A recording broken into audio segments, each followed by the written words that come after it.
Nós vamos continuar, vamos passar até, por favor, passa para mim até o livro de Marcos, quando aparece ali. Aí, pode parar ali, que agora eu vou trabalhar com vocês que estão aqui então. Abra comigo o Evangelho de Marcos, que é o livro que você recebeu aí.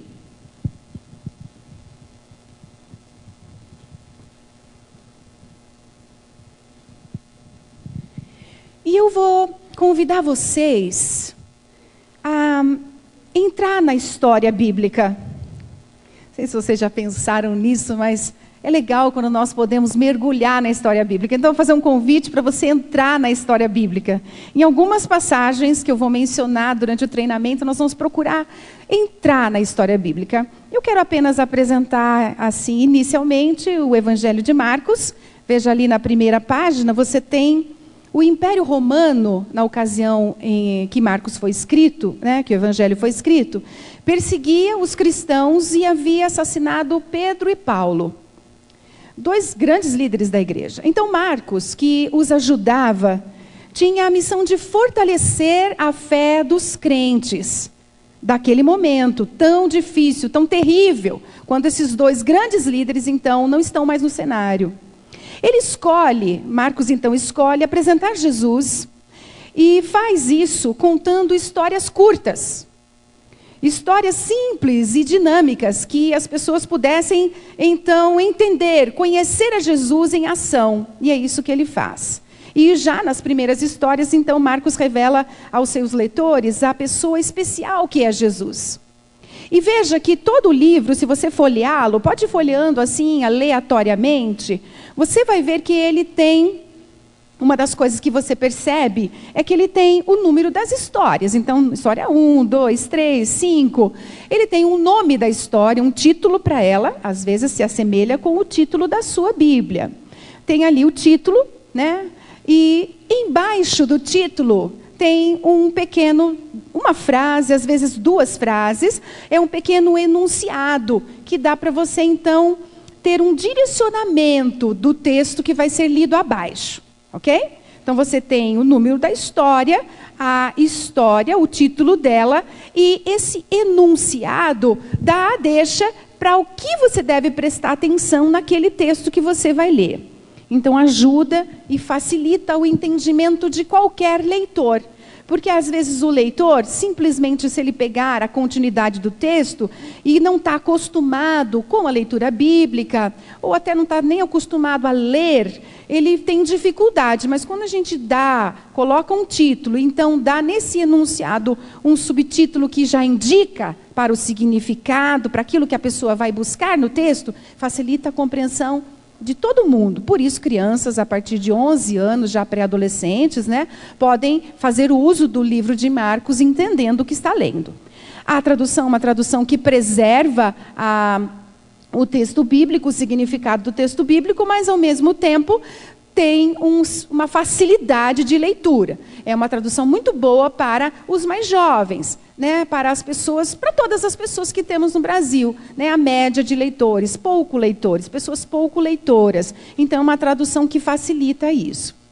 Veja também uma outra coisa, olhando para o livro, vai manuseando ali o livro na mão, você vai ver que, em algumas, o livro é dividido em a mensagem, né? O assunto preferido de Jesus, por exemplo, eu estou na página 14, tem a mensagem. O assunto preferido de Jesus era que, por causa do que estava fazendo, Deus se dispunha a governar as pessoas. Essas eram as boas novas, o evangelho do reino.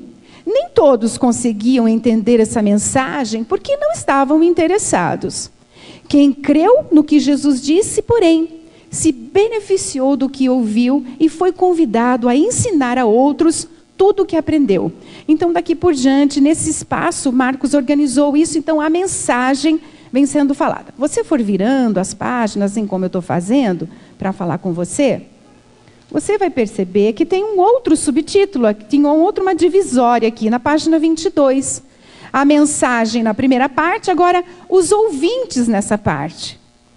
Depois, assim, na sequência. E o Evangelho de Marcos foi escrito assim, de uma forma organizada. A gente não percebe isso que a gente vai fazendo a leitura da Bíblia, mas ele foi escrito assim, de uma forma organizada. a mensagem, os ouvintes e assim por diante. Ele foi escrito desse jeito. Ele está do jeitinho que é na sua Bíblia, não foi mudado capítulo, nem ordem de nada. Ele foi escrito exatamente assim. Você vai perceber que então fica bom de você entender e estudar o Evangelho, entender isso em profundidade. É bem interessante quando você observa assim e você faz essa leitura contínua do livro, você vai ver que ele obedece a essa organização. Isso é bem legal. Tudo bem? Então eu quis apresentar para você o Evangelho para que a gente saiba o que a gente está manuseando, né? Olhar, mexer nele, saber o que a gente está manuseando.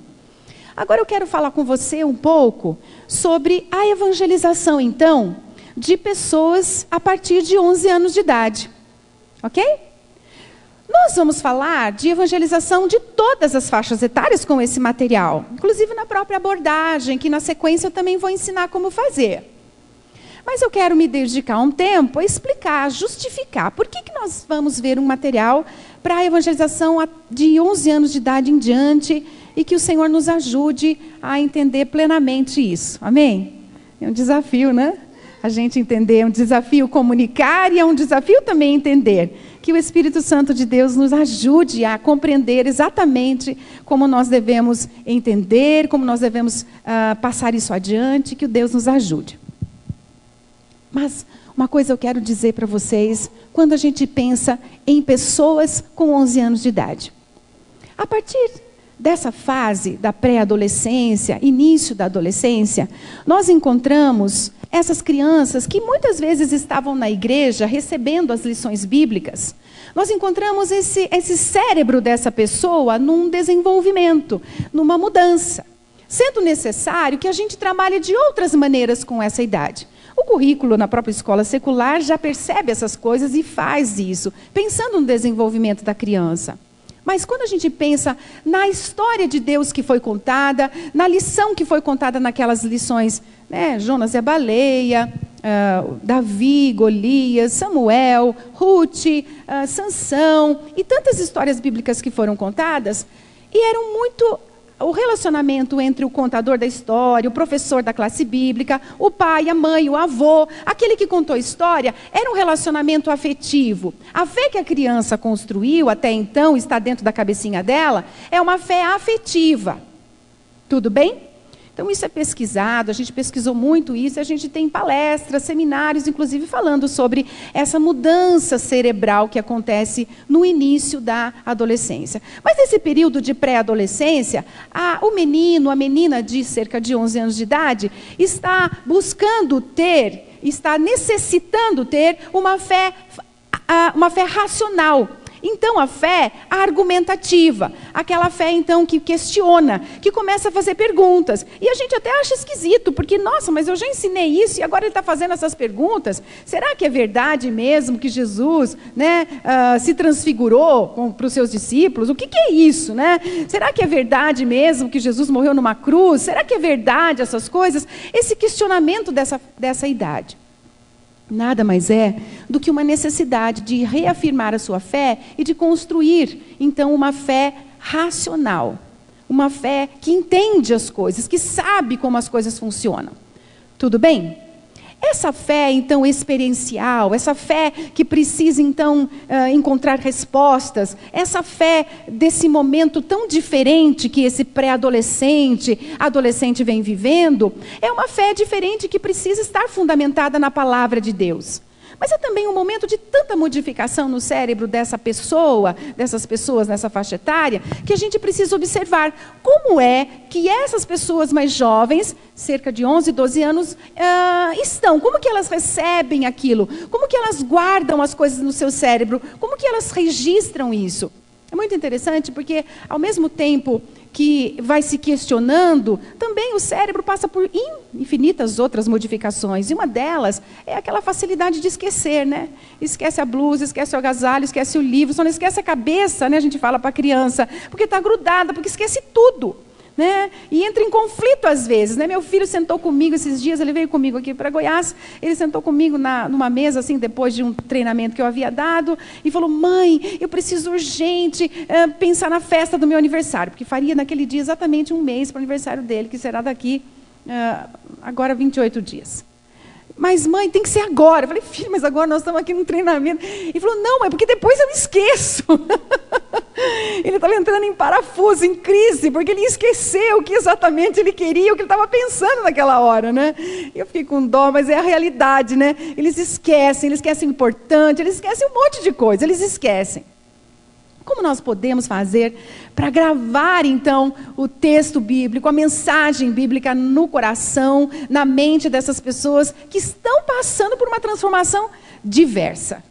Muitas transformações, e seria motivo de um seminário inteiro falar dessas transformações neurológicas e como a gente evangelizar pessoas com essas transformações e como usar o potencial que eles têm e que jamais voltarão a ter de novo, porque nós perdemos tudo isso. Nós tínhamos um potencial enorme na adolescência e perdemos para ganhar outras coisas, como responsabilidade, medir as consequências que vêm pela frente, uma série de coisas, ok? Então, esse impulso para conversão, o impulso para mudança, o impulso para fazer coisas, para desafios novos, eles têm. Então, isso é importante a gente pensar, que a gente vai evangelizar pessoas extremamente emocionais, que têm uma alteração de humor incrível, são extremamente emocionais. Como nós evangelizamos essas pessoas e como nós nos aproveitamos do potencial que eles são também para evangelizar outros. Estão me entendendo? Nós estamos tentando entender essa faixa etária mais jovenzinha e o potencial que esse jovenzinho tem para evangelizar outros, então levar outros a Cristo, usando o potencial que são para isso. Então, vamos pensar no seguinte.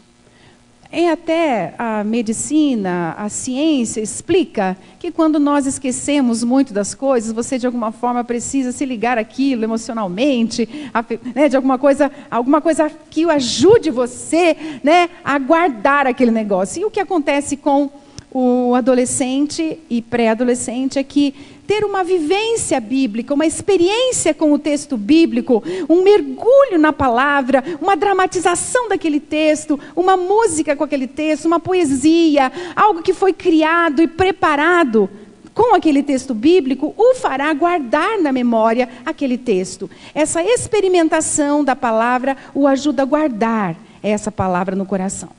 Por isso, eu lanço para vocês que me assistem agora um desafio. Você vai ganhar o Evangelho de Marcos na saída, você já tem um kit para você, a sua igreja deve ganhar uma boa quantia para trabalhar com a evangelização. E, pensando na evangelização desses mais jovens, eu gostaria de desafiar você a preparar, a estudar o texto bíblico de uma forma diferente com eles. Tudo bem? E eu vou tentar ajudar você nesse tempo, então, a fazer isso. Vamos abrir numa história. Abra na história número 11. Eu vou usar histórias diferentes. Nos outros treinamentos, não usei essas, mas eu estou escolhendo hoje a história 11.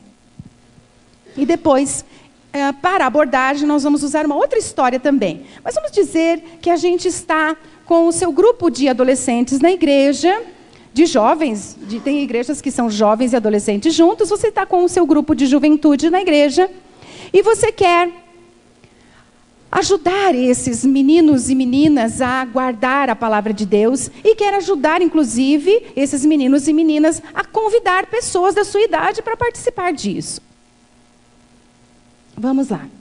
Vamos pensar nesse texto bíblico. O texto diz assim, o 11, é a página 8, tá? A história 11. Página 8, história 11. Diz assim, o título, Não vim para chamar os justos. E o subtítulo, pessoas que não reconheciam seus próprios pecados não podiam receber a ajuda de Jesus. Veja só, pessoas que não reconheciam seus próprios pecados não podiam receber a ajuda de Jesus. Vamos ao texto bíblico. Querem me ajudar? Eu começo e vocês leem, eu começo e vocês me ajudam na leitura, pode ser? Em seguida, Jesus e ensinou as multidões que vinham até ele. Enquanto caminhava por ali, viu Levi, filho de Alfeu, sentado no lugar onde se coletavam os impostos. Siga-me, disse-lhe Jesus. Levi se levantou e o seguiu. Mais tarde, na casa de Levi, Jesus e seus discípulos estavam à mesa, acompanhados de um grande número de cobradores de impostos e outros pecadores, pois eram muitos os que o seguiam. Quando alguns fariseus, mestres da lei, viram Jesus comer com os cobradores de impostos e outros pecadores, perguntaram a seus discípulos: por que ele come com cobradores de impostos e outros pecadores? Ao ouvir isso, Jesus lhes disse: as pessoas saudáveis não precisam de médico, mas os doentes sim. Não vim para chamar os justos, mas sim os pecadores. Glória a Deus pela sua palavra. Essa é a palavra de Deus. Esse texto está nos dizendo, quando a gente olha para o texto, e eu convido você a entrar nesse texto bíblico, digamos que nós estamos lá nesse lugar. Nós estamos nesse momento aqui. Jesus, ele sai outra vez para a beira do mar. E está ali ensinando as multidões que chegavam até ele. Imagine, gente vindo de todos os lados. Imagine a situação das pessoas. Imagine também que nessa época, quando Jesus aparece, o mundo todo estava mergulhado em trevas. 400 anos o povo estava distante, sem ouvir uma mensagem, sem ouvir nada de Deus. Não havia comunicação da parte de Deus. E o mundo estava completamente coberto de trevas. As pessoas estavam desesperadas, doentes, desesperançadas, atribuladas, cansadas, famintas até pelo próprio pão natural. As pessoas estavam vivendo mal sob o domínio do Império Romano. As pessoas estavam sofrendo. As pessoas eram doentes porque a medicina era pouco desenvolvida e custava muito caro. A maioria das pessoas não tinha como pagar os médicos. As pessoas sofriam terrivelmente. Mas o pior sofrimento das pessoas naquele momento nem era o sofrimento físico. O pior sofrimento das pessoas é que elas estavam muito distantes de Deus. É que elas não tinham a Deus. É que não existia luz. E quando o profeta Isaías escreveu que o mundo estava em trevas, não é isso? Eis que apareceu uma grande e gloriosa luz. É porque realmente a treva, a escuridão dominava. Imagine que as pessoas estavam vivendo desse jeito. E Jesus, de repente, uma luz gloriosa aparece e as pessoas começam a sentir a liberdade. Novos ares surgiam. E as pessoas começam a sentir uma liberdade não desfrutada até então. Ninguém sabia o que era essa liberdade, mas havia alguém que dava essa liberdade. Havia alguém que era essa luz. Havia alguém que podia modificar a situação de espírito, né, da alma, do corpo delas. E esse alguém era Jesus. E as multidões se chegavam a Jesus. As multidões iam lá. Imagine esse cenário. E nós vemos que, enquanto Jesus caminhava, ele viu por ali Levi. Levi era um homem, como outros homens. Levi era um homem, né, que coletava impostos, mal visto pelas pessoas, porque, de certa forma, extorquia, tirava o dinheiro, guardava o seu no bolso enquanto cobrava, tirava aquilo que era legalmente necessário, mas também pegava o seu. Então, Levi não era bem visto, mas Levi estava num estado de pecado, assim como tantos outros estavam num estado de pecado. Mas as pessoas olhavam diferente para Levi. Mas Jesus olha para Levi e chega para ele e diz assim: siga-me. Porque Jesus chamou. E Jesus, chamando, Levi foi atraído pelo seu chamado. E foi até Jesus. Levantou-se e o seguiu.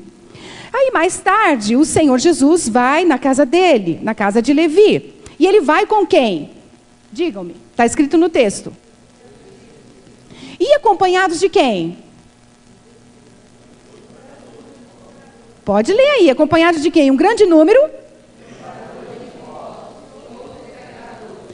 Sim, acompanhados de um monte de gente também tão mal vista e malquista, né? Tanta gente pecadora como Levi era, ok? Estavam ali sentados à mesa. E quando os fariseus, aqueles homens defensores das Escrituras, pessoas religiosas que defendiam aquilo que estava escrito no texto, que prezavam pelo texto, prezavam pela aplicação correta da lei, prezavam por isso, aqueles homens então e mestres viram Jesus comer com esses cobradores, com esses homens pecadores, e começaram a perguntar para os seus discípulos. E o que eles perguntaram? Leia aí.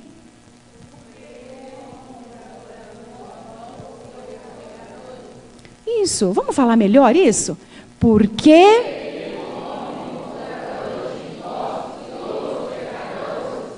Jesus percebeu que a pergunta foi feita aos seus discípulos. Ele, percebendo isso, ele responde assim: as pessoas saudáveis não precisam de médico, mas os doentes sim. Não vim para chamar os justos, mas sim os pecadores. Vejam que lá em cima no enunciado você tem a direção desse texto. Pessoas que não reconheciam os seus próprios pecados não podiam receber a ajuda de Jesus. O que diz esse texto nessa frase de Jesus? As pessoas saudáveis não precisam de médico, mas os doentes, porque ele não veio chamar justos, mas pecadores, é porque Jesus veio chamar aquele que se reconhece necessitado de Jesus. Jesus veio chamar e curar e salvar e libertar aqueles que se entendem necessitados, que se veem necessitados da graça, que se veem necessitados de perdão. Foi para esses que Jesus veio, para esses que necessitam de perdão, porque pecadores são todos, não é? Não havia ninguém diferente ali. Mas a situação, daqueles homens que receberam, então, estavam disponíveis ali, que Jesus estava falando com eles, era diferente, porque eles estavam dispostos a receber o perdão. Eles estavam sabendo que eles eram carentes e necessitados. Essa é a situação. Bem, eu peguei esse texto bíblico para falar com você e para tentar ajudar você a entrar um pouquinho no texto, porque às vezes nós temos grande dificuldade para isso. Então, quando nós estamos fazendo essa leitura do texto com os mais jovenzinhos, porque eu quero falar especialmente deles, depois vou falar de outras faixas etárias para o livro, tá bom? Agora quero falar dos mais jovenzinhos. É bom a gente ter esse mergulho no texto, essa sensação, essa dramatização com o texto, para que eles então possam entender. Eu não sei quantos aqui já participaram de teatro, já fizeram dramatização, mas é um convite para você fazer isso, com o texto. Para poder fazer um teatro, você precisa fazer perguntas interpretativas para o texto. Por exemplo, quem eram os personagens? Qual era o cenário que as coisas estavam acontecendo? Ok? Qual é o clímax da história, o principal ponto da história? Como a história se desenvolveu? Então você vai responder a essas perguntas e vai criar então a sua dramatização. Então, queridos, perdão, afoguei.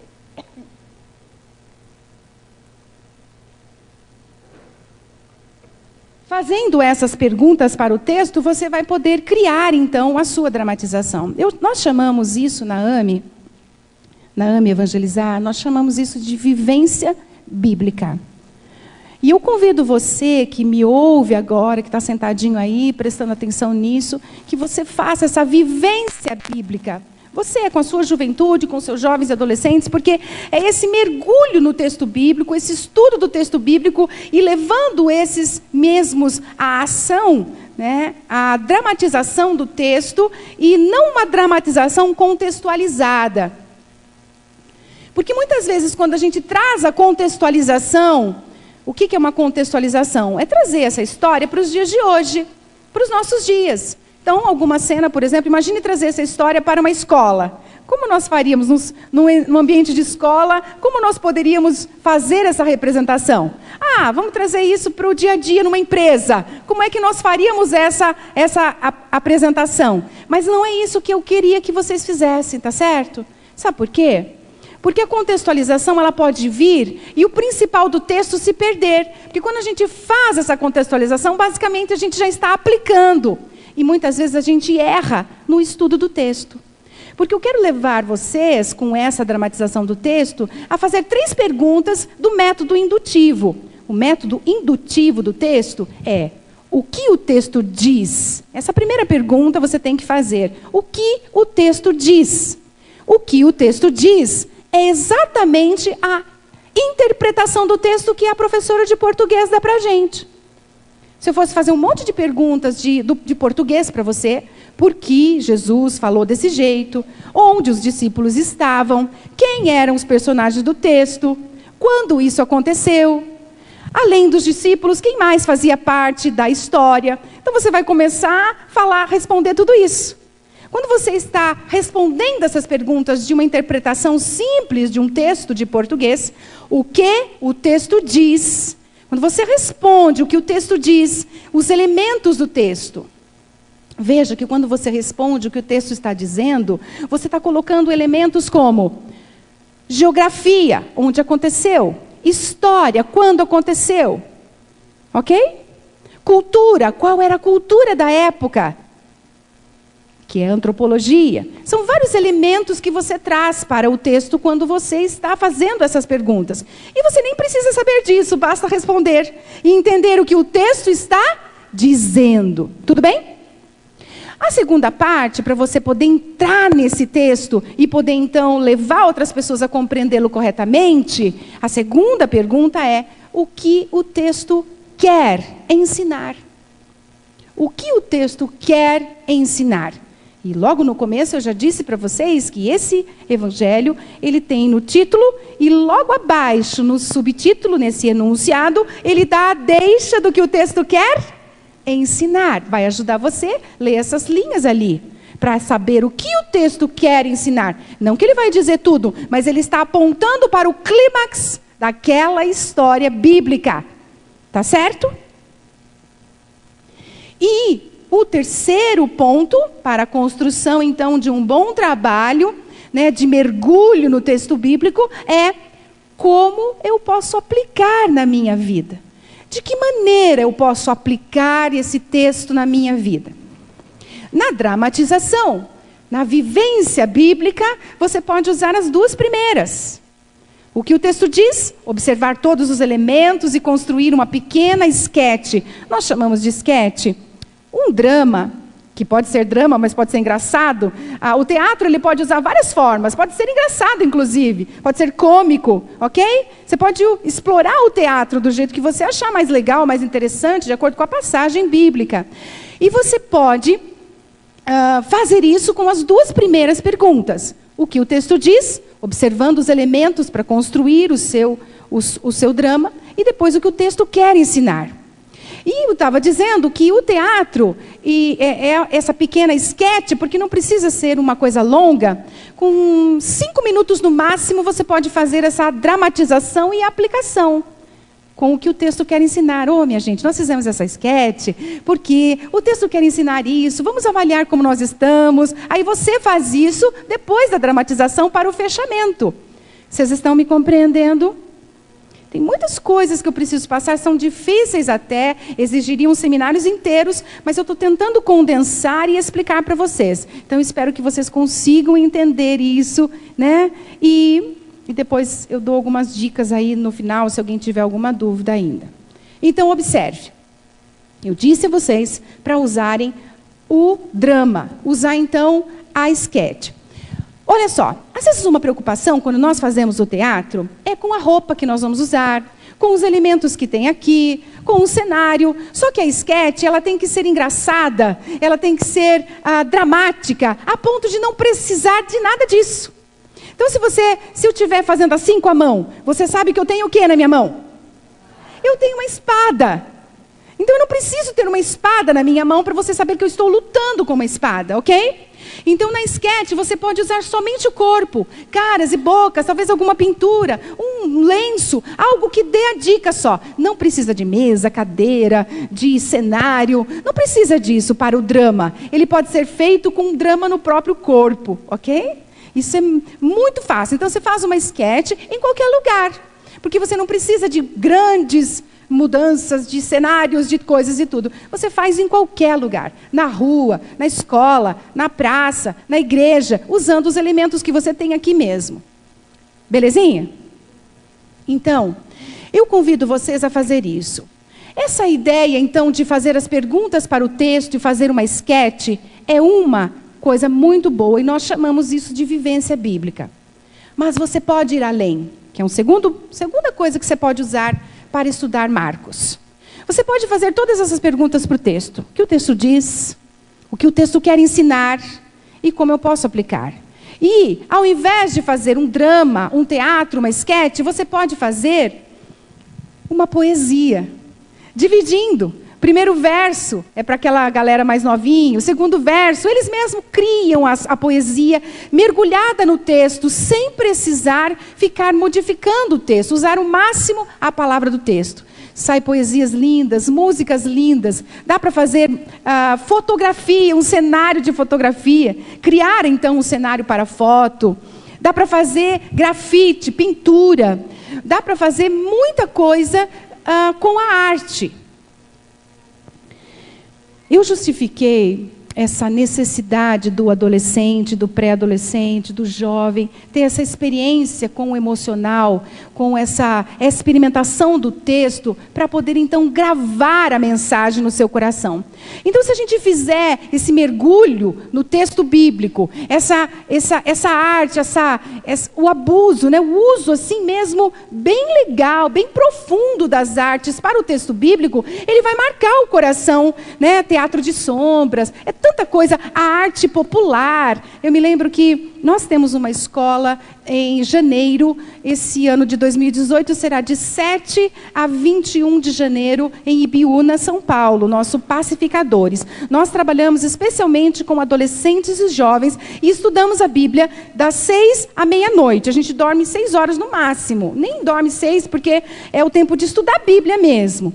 E numa das edições do Pacificadores, nós estudamos as 87 passagens de Marcos e mais a carta de 1 João. Com eles.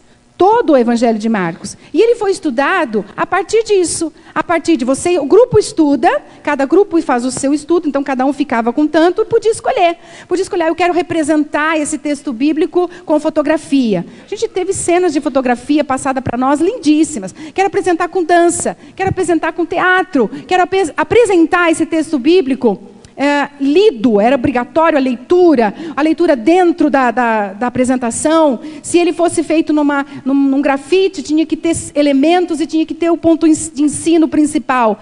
E a experiência desses adolescentes e jovens com o texto foi magnífica. Porque não tem como esquecer mais se você experimentou, se você participou, se você fez tudo isso com o texto bíblico.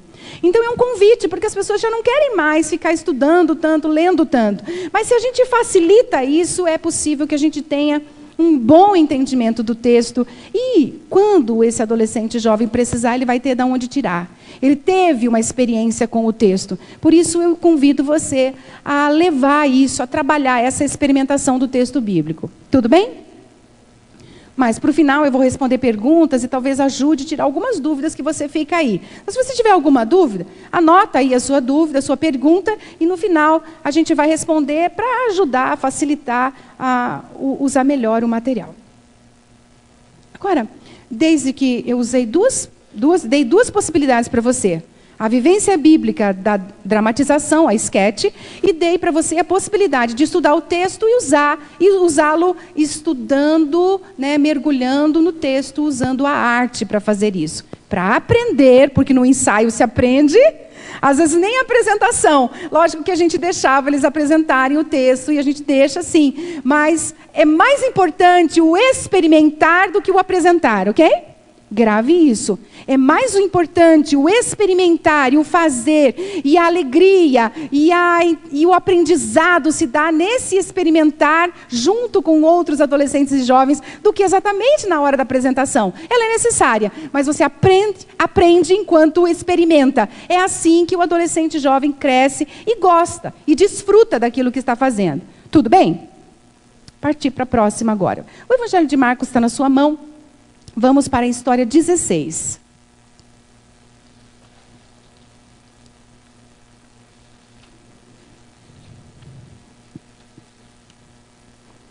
Nós usamos o Evangelho para evangelizar pessoas. E O desafio aqui para o estado de Goiás, assim como para alguns estados, especialmente no Brasil, não é só evangelizar descrentes. Mas eu creio que o grande desafio para vocês aqui e outros estados brasileiros que são mais evangelizados é a reevangelização das pessoas. Porque a experiência com o evangelho, esse evangelho aqui, é muito pequena. A experiência das pessoas com Cristo e o amor a Cristo e essa coisa boa de se relacionar com Cristo, ela ficou longe. Às vezes ela foi muito pequena, foi muito vazia. Não foi preenchida, aí é muito pequeno, uma casquinha só de experiência com Cristo. E é necessário a gente entender, e às vezes eu tenho encontrado, nem sempre, mas em alguns treinamentos aqui no estado, eu tenho encontrado uma certa resistência. Mas eu vou evangelizar, eu vou bater na porta da casa de alguém, e essa pessoa vai me dizer que é da Igreja Batista Sinai, que é da Igreja Pentecostal do Amor Eterno, que é da Igreja Assembleia de Deus Ministério Anápolis, que é da igreja tal. Ele vai falar, se ele disser isso, me desculpe se tem igrejas desse nome, eu estou inventando aquele criativamente, né?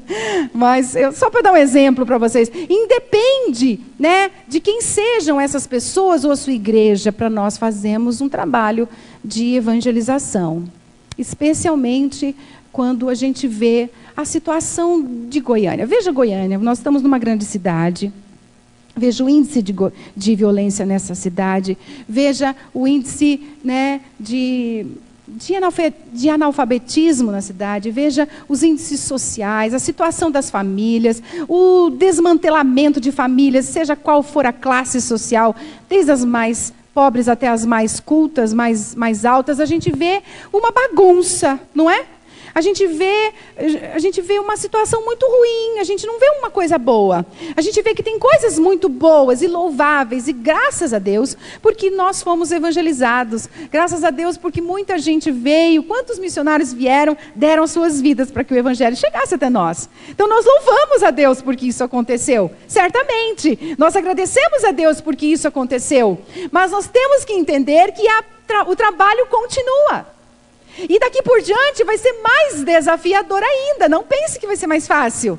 Porque mais gente vai achar que conhece o evangelho, mas na verdade não mergulhou nele. Não experimentou a fonte de vida que é Jesus. Pense que Jesus é a fonte de toda a vida. Pense que Ele é a fonte de toda a luz. Pense que Ele é a fonte de toda a graça. Será que nós aqui que estamos aqui desfrutamos de toda essa fonte? Será? Será que nós conseguimos desfrutar de tudo isso que Jesus é? Nós ainda estamos longe disso.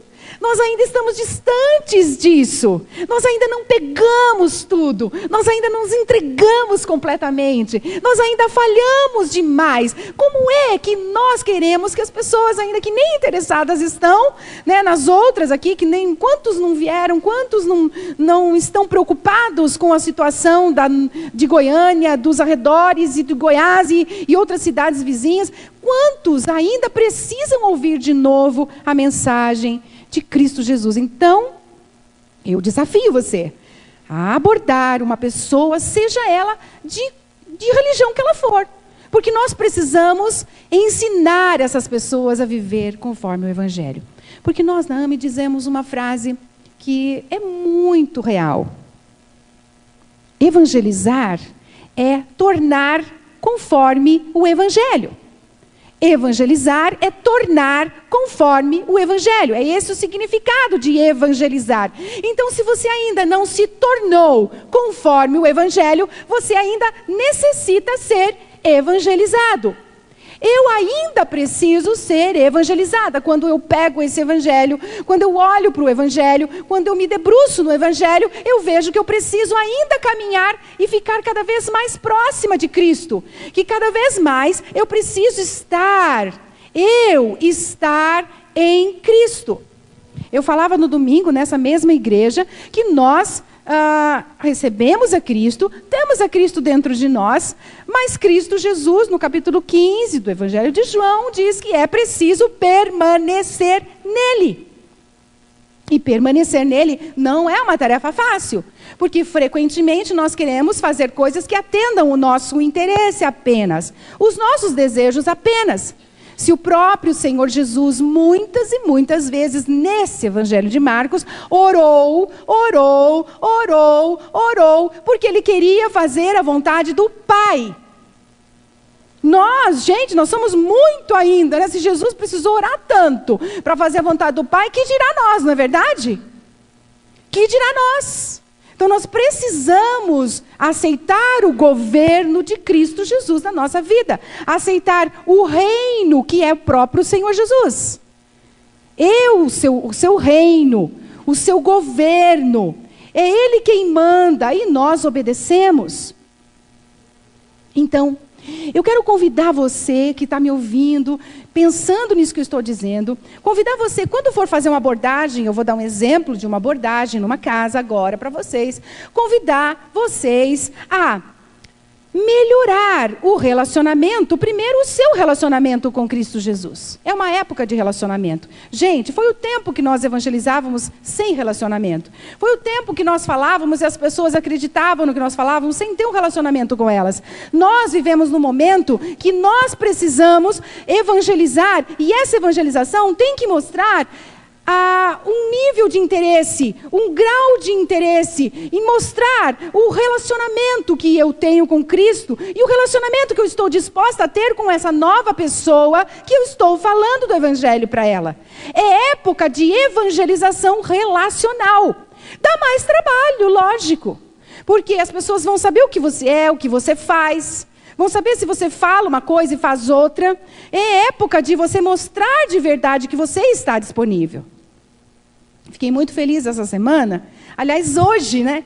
Porque eu recebi uma informação hoje. Eu dei um treinamento no domingo, numa pequena igreja aqui dessa cidade. Tinham poucas pessoas ali e poucas igrejas, porque eu tinha acabado de chegar e esse pastor que abrigou o material ali pediu, dá um treinamento na minha igreja.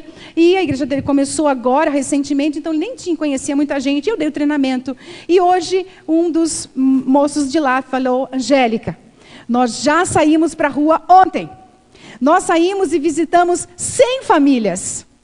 E as 100 famílias que nós visitamos ficaram muito animadas com o que nós vamos oferecer no próximo sábado. Ficaram felizes de ir até a igreja e ouvir uma palestra, porque eles vão dar uma palestra sobre relacionamento de pais e filhos. Eles entregaram o material e convidaram as famílias para assistir a palestra no sábado. E as famílias eles disseram, as famílias parece que estavam esperando a nossa visita. Porque nós olhamos olho no olho, como você ensinou, nós falamos com as pessoas, nós mostramos que a gente está preocupado com elas, e elas ficaram muito felizes. Ele falou assim, a gente voltou, que a gente nem acreditava. E eu fiquei muito feliz, né? Porque ele não sabia nem o que falar, ele escreveu tudo no WhatsApp assim, e falou, a gente está muito feliz. Porque é real. Quando a gente mostra interesse pelas pessoas, elas sabem que a gente está verdadeiramente interessado nela. Quando nós olhamos nos olhos delas, quando nós nos preocupamos, mostramos se nós nos interessamos ou não. Então eu estou falando isso para vocês para animá-los a pensar. A evangelização deve ser relacional. A evangelização deve apontar para o governo de Cristo Jesus na minha vida, que estou aplicando o texto que estou lendo, e na vida da pessoa que eu estou convidando a viver do mesmo jeito que eu. Então é preciso que eu tenha esse compromisso. Amém? Uma outra coisa importante, antes de eu treinar a abordagem com esse texto com você, que ela vai ser rápida, é dizer uma coisa muito interessante. Paulo, escrevendo aos Filipenses, ele diz um texto que eu acho ele fantástico para a gente usar aqui nesse exemplo.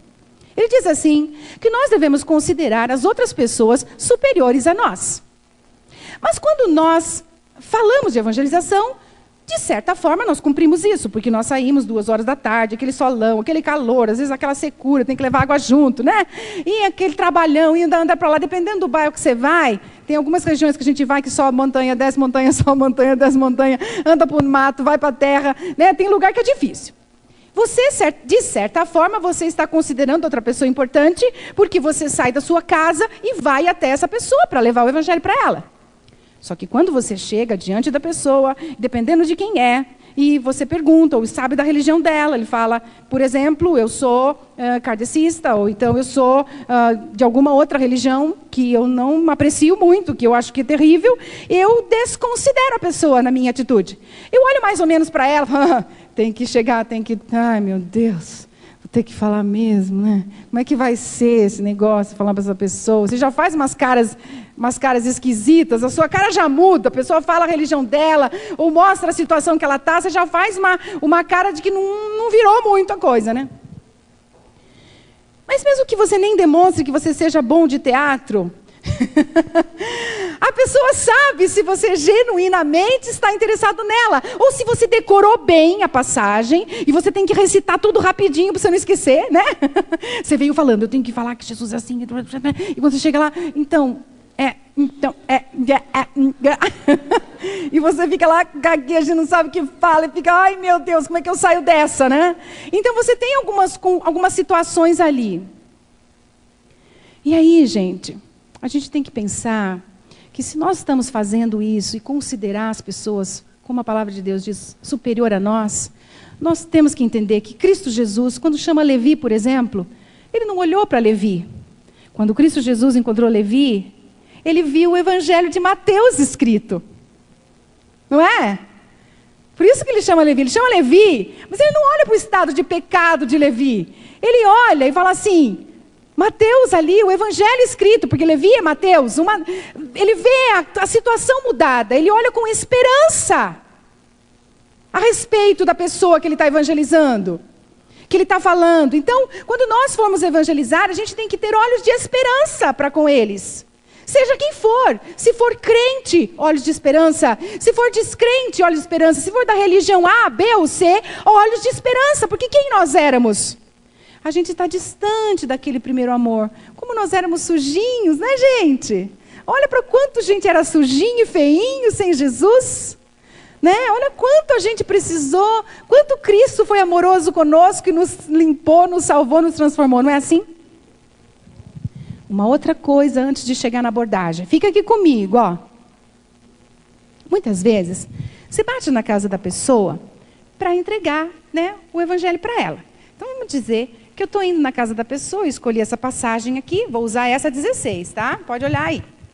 Então, eu chego assim na casa de uma pessoa, bato na porta, falo, oi, boa tarde, tudo bem? Ah, eu sou Angélica, e a senhora como chama? Ela fala assim, Dona Célia.